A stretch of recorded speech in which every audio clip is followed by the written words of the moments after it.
Okay, let's start with step 1. Okay. Now, ang sinabi sa problem is, would it be safe to say that the brand A is significantly better than brand B at alpha 0.05? Okay, usually yung nasa problem, yan yung ilalagay nyo sa alternative hypothesis. So, the mean of brand A minus the mean of brand B is significantly better, so that would be greater than 0. Okay, kasi wala naman sinabing there's a specific number of years or months na better yung brand A kaysa B. Okay, now the complement of this is the sign less than equal, and then copy the rest. So, mu A minus mu B. Ganun. Bakit ganyan siya isulat? Okay, because this expression here will imply, if we transpose mu sub B to the other side of the symbol, to the other side of the inequality, we say that mu A is greater than mu B. So we say that based on that measure of their mean, so greater than yung mean of A kaysa sa mean of B, then we say they are better. But this is the technical way of writing the HO and H1. So ituloy natin to. This is similarly also saying that your mu A or mu sub A is less than equal to mu sub B. Okay, that's for step 1. Now your step 2, it's indicated in the problem that you are to use an alpha level of 0.05. Okay. Okay, let's go to step 3. Now, step 3, you are to look at the set of formulas you have for the difference of two population mean. Now, you have to look at first whether the sigma of the population 1 or the group 1 is unknown. So in this problem, it's not given, so it is unknown. Also, your sigma 2 is unknown. So kapag unknown, you don't have to use the case 1. Okay? So, case 2 or 3 ang pipiliin natin. Now, we will look at N1 or N sub 1 and N sub 2. Your N sub 1, that is for N ng brand A. How many brand A? We have 45. Tapos yung N ng brand B is 50. Now, these are both greater than 30. Greater than 30.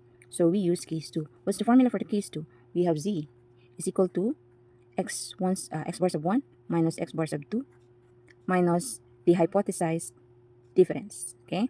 Anong tawag nito?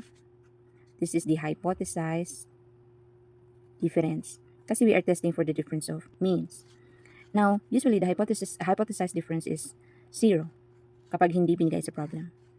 Okay, so this is over S sub 1 squared over N1 plus S sub 2 squared over N sub 2.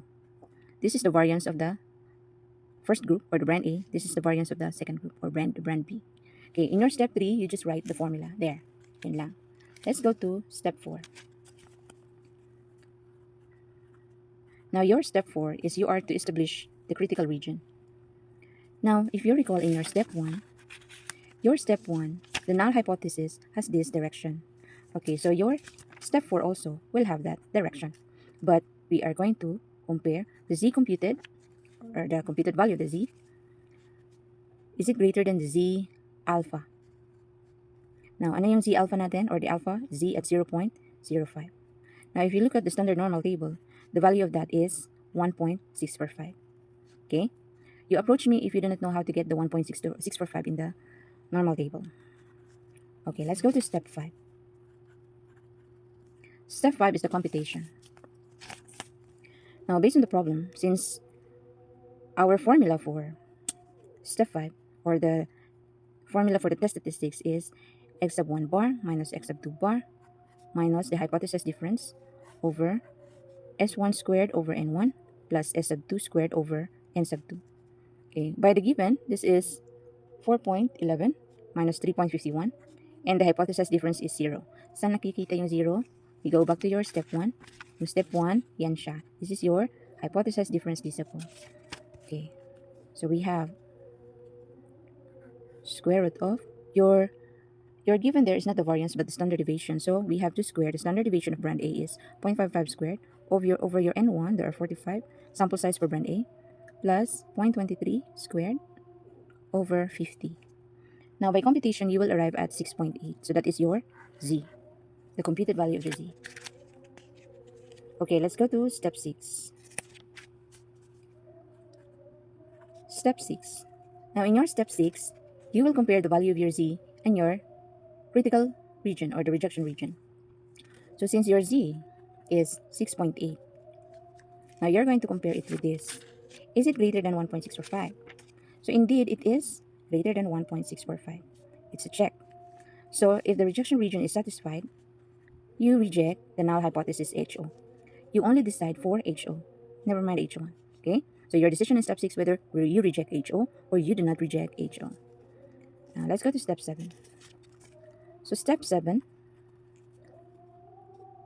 since there is the HO is rejected,